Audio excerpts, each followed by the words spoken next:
우리가 살아가다 보면 여러 가지 문제들을 만납니다. 때로는 어려운 시련의 시간들을 겪기도 하지요. 그럴 때 우리는 이 문제들이 속히 해결되길 바랍니다.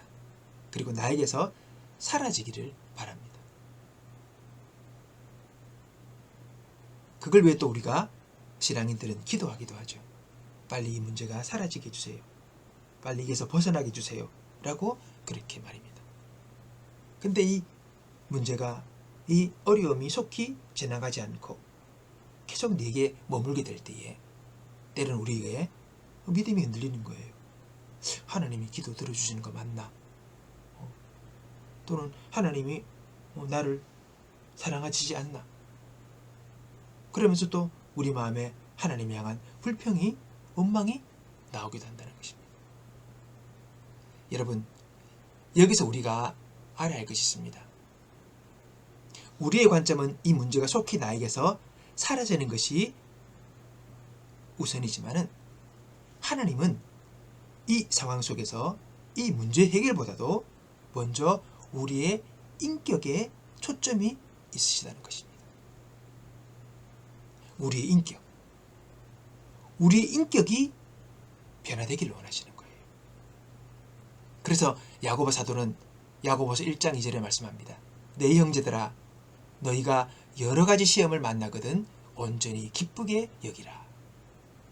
여러분, 시험을 만났는데, 시련을 만났는데 그게 왜 기쁜 일입니까? 도저히 우리의 상식으로는 맞지 않는 태도입니다. 근데 야고보 사도는 우리에게 그것들을 만날 때에 너희가 온전히 진짜로 정말로 기쁘게 여기라 이 말이에요. 온전히 기쁘게 여기라 이 말입니다. 너희 중심으로 내심 정말로 이 상황에서 너희가 기쁘게 반응해라. 그렇게 말씀하는 겁니다. 아니, 왜 그렇게 기쁘게 반응을 해야 되나? 무슨 말인가? 그 이후에 야고보 사도는 계속 이야기합니다. 여러분은 믿음의 시련을 통하여 인내심이 성장한다는 것을 알고 있습니다. 여러분이 하는 모든 일을 참고 견디어 조금도 부족함이 없는 완전하고 성숙한 사람이 되십시오. 여러분, 어려움을 닥치고 시련이 닥칠 때 그것이 속히 내 삶 가운데서 사라지지 않을 때 우리는 그 문제가 해결되기를 위하여 견디고 인내하는 시간들을 동반하게 되는 것입니다. 하루아침에 해결되지 않으니 고통의 시간들, 어려움의 시간들이 계속 우리 삶 가운데 길게 이어지는 것이지요. 어떡합니까? 견뎌야죠.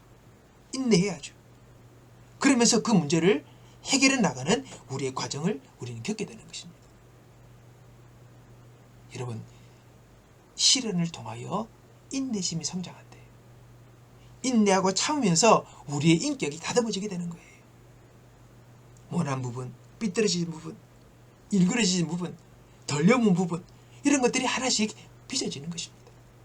그러면서 우리가 온전한, 완전한 성숙의 사람이 되어지는 거죠. 여러분, 이 말을 한마디로 말하면 우리가 정말 믿음 좋은 한 명의 신앙인을 하나님은 만들고 싶어 하시는 겁니다. 정말 성숙한 신앙의 인격을 가진 한 사람을 하나님은 만들고 싶어 하시는 거예요. 그래서 때로는 하나님께서 우리에게 닥치는 시련도 어려움도 문제들도 사용을 하시는 겁니다. 그걸 통해서 우리를 빚으시는 겁니다. 여러분, 이거는 신앙 안에, 우리가 교회 안에서만 국한되는 말이 아닙니다. 일반 세상에서도 그런 비유들이 있습니다. 늘 따뜻한 햇볕이 1년 내내 쬐 임하면 땅은 다 못 쓰게 된대요. 다 말라 비틀어지는 거죠. 황야가 되는 겁니다. 비도 있고 바람도 있고 때로는 햇빛도 있고 해야지 이 땅이 제대로 여러분 존재하게 되는 거예요. 늘 1년 내내 햇빛만 쬐이는 그 땅에서는요, 식물이 자랄 수가 없습니다. 쓸모없는 땅이 되어버리는 겁니다. 그래서 세상 사람들도 한 사람의 인간의 인생의 시련이라는 것은 반드시 필요하고 그것이 사람을 연결게 하고 그리고 다듬는다는 것을 알고 있습니다. 그거는 만고불변의 진리입니다. 이런 시련을 우리 하나님께서는 어떻게 우리가 대처하라고 말씀하고 있는 것이지. 우리가 알고 있는 성경의 위인이라는 사람, 신앙의 인물이라는 사람들 중에서 여러분 시련을 통과하지 않은 사람이 없습니다. 시련을 겪지 않은 사람들이 없습니다. 다 시련을 통과했고 시련을 겪은 사람들입니다. 그 과정을 통하여서 여러분 믿음의 위인들이 되는 겁니다. 세상의 일반적인 책들을 볼 때에 어떤 신화나 어떤 위인을 이야기할 때 보면요, 다 그런 사람들은 타고나요. 그래서 태어날 때부터 다르다는 겁니다. 그런 식으로 태어난 이미 주어진 운명적인 그런 인물로 위인들을 많이 묘사합니다. 그런데요, 성경은요 그렇지 않아요. 다 평범했지만 하나님이 그들을 만들어 가신다는 거예요. 그게 성경의 이야기입니다. 우리가 알고 있는 믿음의 조상 아브라함, 믿음의 조상 아닙니까? 믿음의 시조라 그러는 겁니다. 아브라함부터 시작되는 거죠, 성경 이야기가. 근데 이 아브라함이 어떤 사람이느냐? 여러분 처음부터 믿음의 조상이 아니었습니다. 그는 그냥 이방 땅 그리고 우상을 만들어 파는 그 집의 아들이었습니다. 그런 평범한 한 사람을 하나님은 부르셔서 그를 믿음의 조상으로 만드시는 거예요. 믿음의 인물로 만드시는 거예요. 그게 아브라함의 일생 이야기입니다. 자녀가 없고 자녀가 없어서 고민하고 걱정하고 하나님이 약속하시고 근데 약속하셨는데 바로 안 주셔. 25년을 기다려. 어린 인내의 시간 속에서 넘어지기도 하고 자빠지기도 하면서 결국 하나님께서 이삭을 주시지. 또 이삭을 주셨는데 그걸로 끝난 게 아니에요. 또 이삭을 바치려 하네. 거기서 또 하나님을 향하여 하나님을 중심으로 그분이 최우선이고 그분을 신뢰하며 살아가는 삶이 가장 중요한 인생의 핵심되는 여러분 내용임을 알고 그것도 하나님께 이삭을 드리려고 합니다. 하나님은 아브라함아 아브라함아 아브라함 스탑 됐다. 내가 네 마음을 알겠다. 그렇게 하시면서 아브라함에게 모든 걸 주십니다. 그토록 원했던 아들과 모든 재물과 건강과 장수를 허락하며 말년이 아름답게 살아가게 되는 축복을 누리는 그런 이야기가 나옵니다. 여러분 시련이 있는 겁니다. 야곱 알잖아요. 여러분 삼촌 집에 가서 수두룩 고생하고 또 나와서도 집으로 돌아가고 또 자녀들을 통해서도 시련을 받고 여러 가지. 그러다가 어떡합니까? 나중에 요셉이 있는 왕에게 가서 인사하면 뭐랍니까? 내 나이 열조들보다 오래 살지 못했지만은 험악한 인생을 보냈습니다. 이렇게 하면서 왕에게 축복하는 장면이 나옵니다. 여러분 시련이 없이는 사람이 만들어지지 않습니다. 그러면 우리는 이 시련을 피하고 도망하고 없으면 좋겠다는 것이 아니라 이 시련이 내게 올 때에 이것을 어떻게 대처하는가가 더 중요한 것입니다. 아브라함, 야곱, 요셉, 모세, 다윗, 바울, 베드로 다 이들은 시련을 겪었던 사람들입니다. 이 시련을 통과하여 믿음의 사람들로 그들은 자라났죠. 자 여러분 근데 우리가 많이 위인들 중에 회자되는 인물 중에서 여러분 말년이 특별히 좋지 못한 인물이 있었습니다. 우리가 어릴 적 유치원 때 또는 주일학교 때 많이 들었던 지혜의 왕 솔로몬입니다. 솔로몬은 대단한 사람이었죠. 그 당시에 나라가 정점에 다다릅니다. 모든 부귀와 영화, 아버지 다윗의 후광을 얻고 왕이 되었습니다. 그 특별히 또 하나님께 지혜의 선물을 받아요. 지혜의 왕이라고 일컫니다. 대단합니다. 수많은 이방 사람들이 와서 그의 지혜를 보고 탐복을 합니다. 근데 그 인생이요 말년이 좋지 않아요. 그가 말년에는요 하나님 주신 그 복을 자기 과시, 사치, 호색, 우상숭배 그 기회로 삼습니다. 타락을 하는 거예요. 무너져 내리는 것입니다. 그 지혜의 왕 솔로몬이 잠언도 기록하고 점수도 기록했던 그 지혜의 왕 솔로몬이 모든 사치와 향락과 누릴 것은 다 누려받은 그 솔로몬이 결국은 인생은 결국 마지막에 무너져 내리는 것입니다. 여러분 기억하십시오. 솔로몬의 삶 속에 고난과 시련, 연단이라는 말은 찾아볼 수가 없습니다. 이 시련이, 이 연단이 우리를 연결게 하고 만들어주는 것입니다. 그래서 종국적으로 마지막에 좋은 인생이 되는 것이 모든 신앙인의 위인들이 겪었던 삶의 과정이라는 것입니다. 오늘의 시련, 올해의 문제를 도망갈 문제가 아니라 이 문제는 하나님과 함께 풀어갈 문제임을 여러분 기억하셔야 합니다.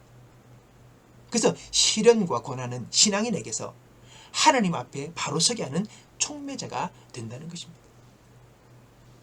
시련은 우리의 영혼이 깨어있게 하고 하나님의 뜻을 구하게 하며 그분 앞에 서도록 한다는 것입니다. 어떡합니까? 시련이 있고 고난이 있고 문제가 있으면 내 힘으로 감당이 안 되니 하나님 앞에 엎드릴 수밖에 없는 거죠. 오히려 그게 복이라는 것입니다.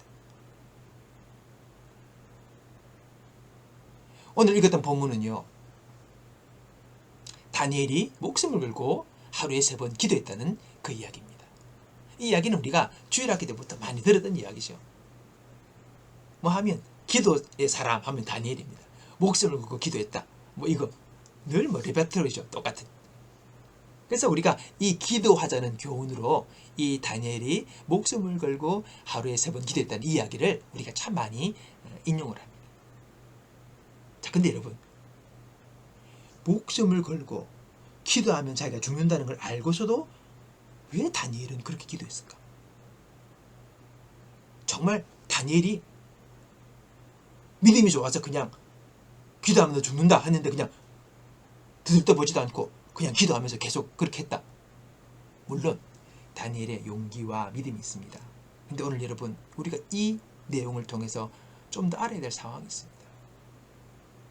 다니엘도 그냥 타고난 인물이 아닙니다. 하나님이 그를 만드셨어요. 오늘 다니엘이 왜 그렇게 목숨을 걸고 하루에 3번 기도하지 않을 수 없었을까? 그렇게 해야만 했을까? 우리가 다니엘이 처한 삶의 환경을 한번 생각해 봐야 합니다. 다니엘은 누굽니까, 여러분? 바벨론의 포로로 잡혀오는 사람입니다. 그는 출신이 포로예요. 그 나라 사람이 아닙니다. 본토 사람이 아닙니다. 근데 워낙 뛰어났어요. 지식도, 지혜도. 그런 사람들을 발탁해서 이제 나라에서 쓴 거죠. 사용한 것입니다. 그 중에 다니엘이 한 사람이었습니다. 총명했어요. 그래서 그를 발탁해서 나라의 총리까지 맡깁니다. 총리는 바로 나라 왕의 밑에 아닙니까? 막강한 권력을 가진 위치입니다. 그 위치를 다니엘이 맡아 일하게 된 것입니다.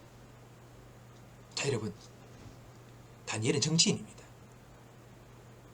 자, 왕의 권력 밑에서 탁월하게 정치를 잘 해나가는 그 다니엘을 볼 때에 여러분, 본국의 정치인들은 좋아 보이겠습니까? 아니죠. 자국의 정치인들도 서로 눈을 맞대고 권력의 암투를 하는데 다니엘이 좋게 보일 턱이 없습니다. 어떻게든지 다니엘을 제거하려고 하는 것이죠. 그게 정치의 생리입니다. 여러분, 정적은 죽이는 것입니다. 우리가 보지 않습니까? 냉정한 것입니다. 무서운 것이지요. 오늘 읽었던 다니엘이 하루에 3번 기도했다. 왕의 어인이 찍힌 것을 알고도 이 상황이 뭡니까? 바로 다니엘을 죽이려는 정적들이 음모를 꾸민 거예요. 다니엘을 제거하려고, 죽이려고. 여러분, 그런 곳에서 다니엘이 살아가고 있었던 것입니다. 살벌한 곳입니다. 이런 토양에서 다니엘은 청년 때부터 커 나왔어요. 다니엘은 3명의 왕을 보좌했습니다. 그러니까 오랫동안 장수했던 정치인이죠. 그러니까 뛰어난 실력자였습니다. 그런 매번 낭들을 섬기고 또 다른 왕을 섬기고 하는 그 모든 시간 속에 그가 위협감이 없겠습니까? 두려울 일이 없겠습니까? 든든한 정치적 기반이나 배경이 있는 것도 아닙니다. 안 그렇습니까? 홀로 단신이에요. 워낙 다니엘이 출중한 뛰어난 인물이었기에 그가 그 직책을 맡고 일을 해왔죠. 성경에 보면 하나님께서 다니엘에게 지식이 넘치고 지혜가 넘치는데 또 특별하게 하나님께서 그에게 능력을 주셨다고 그랬어요. 꿈과 몽조를, 환상을 해석할 수 있는 능력도 주시면서 아주 똑똑한 사람뿐만 아니라 아주 영적인 사람이었습니다. 탁월한 사람이었죠. 비상한 사람이었습니다. 그 다니엘이 그런 상황에서 여러분 자기 생명을 지켜야죠. 다 떠나서 살아야 할 거 아닙니까? 거기서 살아남아야죠. 자기가 뛰어나고 실력이 있고 놀라웠지만은 그러나 다니엘은 자기 힘을 믿지 않았습니다. 정말 똑똑한 사람은 정말 진짜를 의지합니다. 아, 여기서 내가 살아남는 것은 하나님밖에 없다. 여호와 하나님을 내가 의지하는 것이 나의 유일한 길이다. 그렇게 다니엘은 마음을 딱 정한 것입니다. 그리고 내가 하나님께 의지함으로 내가 살아가겠다. 그래서 하루에 3번씩 기도한 거예요. 자기 능력 많으면 왜 3번씩 기도합니까? 일 마치고 나면 정원에서 딱 차나 마시고 술 한잔 마시면서 풍류를 즐기면서 여러분 총리면 왕의 2번째 서열입니다. 막강합니다. 그렇게 여유있게 시간을 보내겠죠. 아니잖아요. 근데 하루에 3번씩 이스라엘 향하여 창문을 열고 그런 기도했습니다. 이 기도하면 너 죽는다는 위협 속에서도 그는 끊이지 않고 기도한 것입니다. 이것 아니면 내가 살 수 없기에 다니엘은 그렇게 기도한 것입니다. 그걸 아셔야 합니다. 살아남아야죠. 이겨내야죠. 견뎌야죠. 여러분 신앙은요 허공에 있는 이론이나 사상이 아닙니다. 현실입니다. 현실의 삶 속에서 내가 살아남는 거예요. 내가 견디는 것이고 내가 이기는 것이고 내 자리에서 내 삶의 몫을 하면서 오늘 내가 아름답게 인생을 살아가야지요. 패배자가 되고 루저가 돼서 그냥 어두운 곳에 있어서 그냥 그렇게 살아가는 그게 아니잖아요. 오늘 내 삶의 자리에서 내가 어떤 자리에 있든지 내 삶의 몫을 해야죠. 무슨 말입니까? 오늘 나를 부르신 하나님께서 나를 통해 이루실 일들을 내가 이루어가는 것입니다. 그게 세상적으로 볼 때 큰 일이든 작은 일이든 내가 의미 있는 일을 해나가는 거예요. 가장 기본적인 그겁니다. 나로 말미암아 내 주위 사람들이 복을 받아야 합니다. 나로 말미암아 우리의 가정이 복을 받아야 합니다. 내로 말미암아 우리의 친구들의 이웃들이 복을 받아야 됩니다.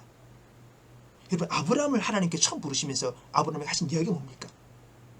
내가 너를 복주어 번성케 하리니 너는 복의 근원이 될지라. 여러분 그리스도인들은요 복의 근원으로 살아야 합니다. 이 땅은 소망이 없는 것이죠. 저주가 가득한 곳입니다. 이곳에서 우리가 복의 근원이 되어야 되는 것입니다. 내가 복의 근원을 위해서 사람들을 살려야죠. 이웃들에게 유익이 되게 해야죠. 여러분 그러기 위해서 내가 살아남아야죠. 나의 자리를 지킬 수 있어야죠. 다니엘이 그것입니다. 똑똑하고 현명하고 명철했던 다니엘은 다 생각을 해보니 결론이 보니까 내가 하나님을 의지하는 것밖에 없다. 내가 이 길밖에 없다는 것을 마음에 딱 깨달은 것입니다. 그리고 그는 마음을 정하여 뜻을 정하여 하나님께 3번씩 기도하면서 그의 인생을 걸어갔던 것입니다. 그 길이 왕이 3번이나 바뀌었지만 여전히 총리로 남아서 그 일을 할 수 있는 탁월한 경지를 그로 하여금 여러분 지키게 했던 것입니다. 보통 왕이 바뀌면요 그 밑에 하급 직원들은 다 바뀌는 겁니다. 원래 그래요. 그렇지 않습니까? 근데 새 왕이 바뀌도록 계속 왕의 총리 역할을 다니엘이 했다는 것은 무지 유능한 사람이라는 겁니다. 아주 뛰어난 사람이었습니다. 다니엘서 앞에 읽어보면 아주 스마트하고 아주 똑똑하고 아주 영감 있는 탁월한 인물이 바로 다니엘입니다. 다니엘이 처음에 청년으로 잡혀왔을 때에 고기 먹으라니까 우상이 있는 제물이라고 안 먹었지 않습니까? 오리 야채를 먹으면서 그거 견딥니다. 딱 마음이 뜻을 정한 친구예요. 달랐던 거죠. 그게 바로 마음을 정한 것입니다. 그게 하나님께서는 큰 은혜와 영감과 능력을 주신 것입니다. 오늘 여러분 내가 무엇을 붙들고 내가 무엇을 의지하고 내가 어떻게 살아야 할 것인가를 우리가 분명하게 알아야 합니다. 인생은 녹록지 않습니다. 그걸 분명하게 알아야 합니다. 인맥을 의지하겠습니까? 재물을 의지하겠습니까? 내 건강과 힘을 의지하겠습니까? 나의 지식을 의지하겠습니까? 나의 이웃들과 친척들과 지인들의 백을 의지하겠습니까? 오늘 여러분, 내가 무엇을 의지하고 살아야 할 것인가를 분명히 알아요. 다니엘은 그것을 분명하게 알았고 그것에 인생을 걸었던 사람이에요.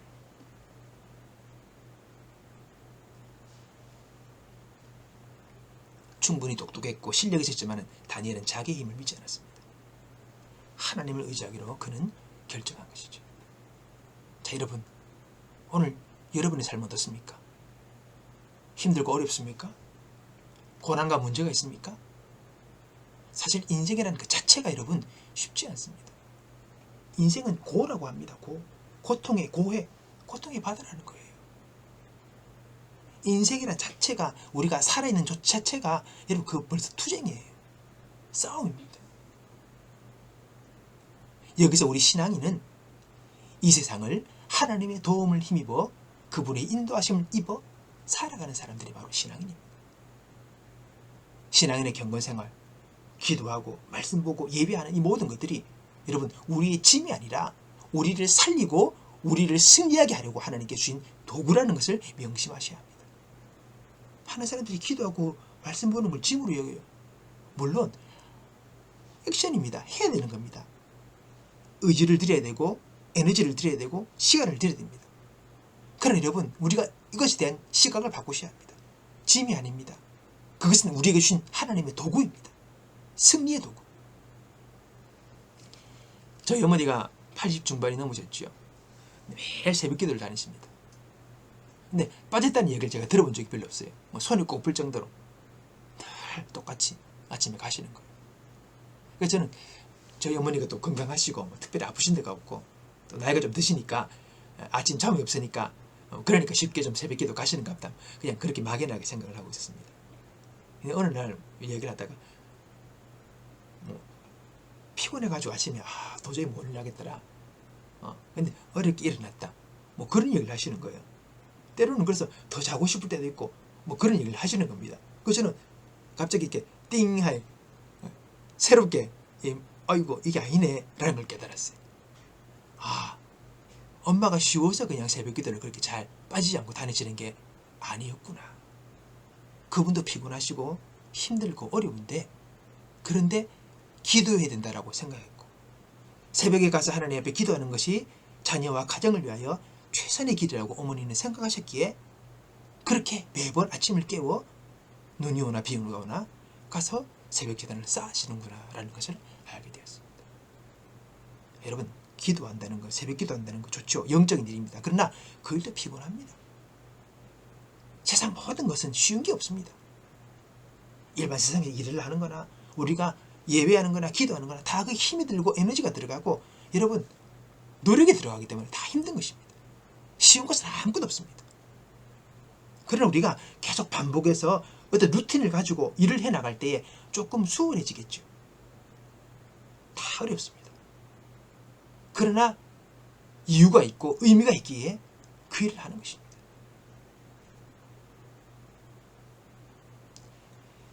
하나님은 우리의 영혼이 바르게 깨어있기를 원하십니다. 세상에 휘둘려 허무한 인생을 살기를 원치 않으십니다. 우리 인생을 무너뜨리는 수많은 유혹이 있습니다. 교만, 욕심, 허영, 두려움, 근심, 절망 이런 수많은 것들이 우리의 마음을 삼킵니다. 우리의 생각을 삼키려 합니다. 이것들에 붙들리면 우리 인생은 무너지는 겁니다. 헤매게 되는 것입니다.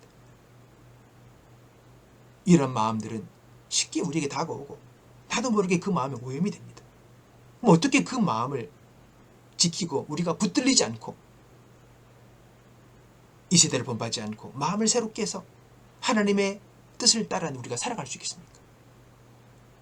그래서 우리에게 하나님은 기도와 말씀이라는 무기를 주시고 깨우 우리가 주님을 따르기를 원하시는 것입니다.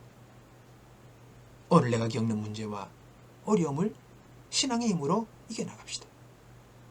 우리에게 시련이 닥칠 때에 무력하게 굴복하거나 내 인생은 왜 이러냐 하며 원망과 탄식으로 살아갈 것이 아니라 이 시련을 통하여 하나님이 나를 단련하시고 내게 복을 주실 것이라는 믿음을 가지고 더욱더 신앙으로 이것들을 이겨내는 저와 여러분이 되기를 바랍니다. 하나님, 우리가 감당치 못할 시험당함을 허락지 아니하시고 또한 시험당할 쯤에 피할 길도 주셔서 능히 모든 시험들을 이기게 하신다고 하셨습니다. 우리는 살아남을 것이고 우리는 승리할 것이고 우리는 하나님의 복을 받아 주께 영광 돌리는 삶을 살게 될 것입니다. 우리에게 닥친 시련을 기쁜 마음으로 받아들여 이겨낼 때에 하나님께서 후한 상급을 우리 모두에게 허락하실 것입니다. 하나님 주시는 귀한 복을 받아 누리는 승리자로 살아가는 저와 여러분 되시기를 주님의 이름으로 축복합니다. 기도하겠습니다. 하나님 아버지, 감사합니다.